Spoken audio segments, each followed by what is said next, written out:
Hi everyone, I'm Cassandra Nevin. For over 50 years, Quinn has been producing, directing and leading the way for independently made media. He's here in Melbourne at AIDC and we're about to catch up with him.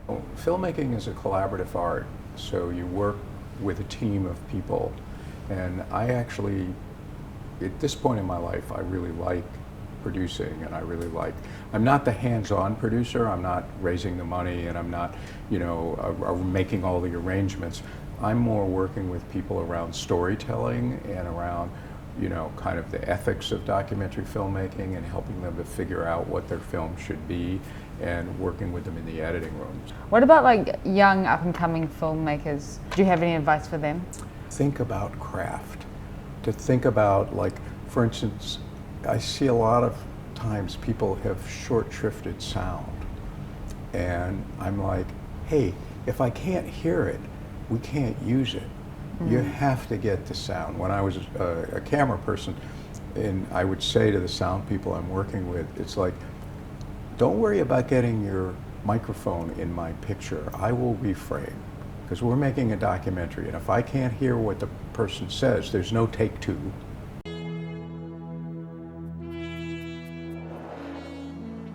4 years ago, that's all I used to dream about, was playing in the NBA. I don't really dream about it like that anymore. That's why when somebody say, man, when you get to the NBA, don't forget about me and all that stuff, I should say to them, well, if I don't make it, but you don't forget about me. We made films with no money, back when we were shooting 16mm film even, which is very expensive, and the equipment was much more expensive then too, but we managed to do it. So I think, there's nothing wrong with going out and saying, I got to tell this story. It's not about the technology. There's this wonderful film that I guess it didn't even get an Oscar nomination. I thought it was really good, called Midnight Traveler. And it's two Afghan refugees trying to make it from Afghanistan. They're crossing borders, and they have their two little girls with them, and they're trying to get to Germany. And they're shooting everything as they go along with their cell phones. But they're both filmmakers. Both the husband and wife were filmmakers. Wow. And it's beautifully shot. They know what they're doing. The audio is there, you know what I mean? They're just using their cell phones, but they know what they're doing. Do you have any particular story type that you think works the best in documentary?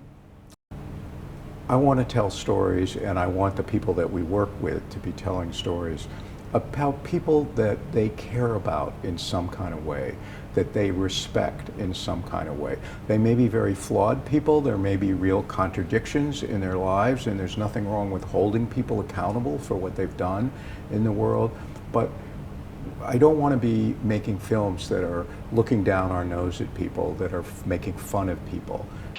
The choice should be there for a woman if she wants her baby born in a hospital or if she wants her baby born at home.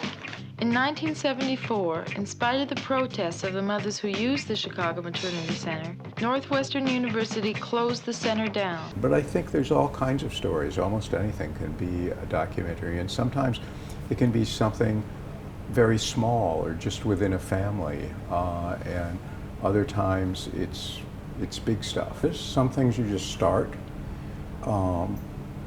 This film, this short that I just finished about this huge civil rights demonstration, I filmed it 50 years ago. It had been sitting around for 50 years, hanging over my head. Why don't I ever get this thing done? And then when we started on it, we did a lot of research.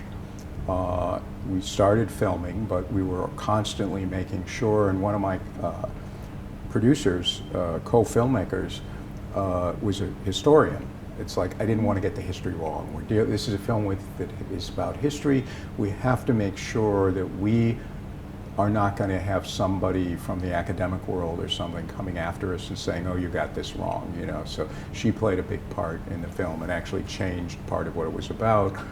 I originally wanted to just find the kids who had walked out of school and interview them 50 years later about what it meant to be in that epic battle and the influence it had on their lives. And we did do that. That's a part of the film.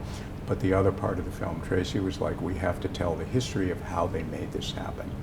There are films When we did the Inquiring Nuns, the only hard part, we had the idea for the film, we picked locations, we had to find the right two nuns to ask the questions. That was the real challenge. And in something like The New Americans, where we did a 7-hour series on immigration, we have a file cabinet full of research. We steeped ourselves in immigration policy, all of these things that, you know, so you can do an enormous amount of research, not because it's going to be in the film, but because you have to know the background if you're going to tell the story and get it right. So we often do a lot of research on a project.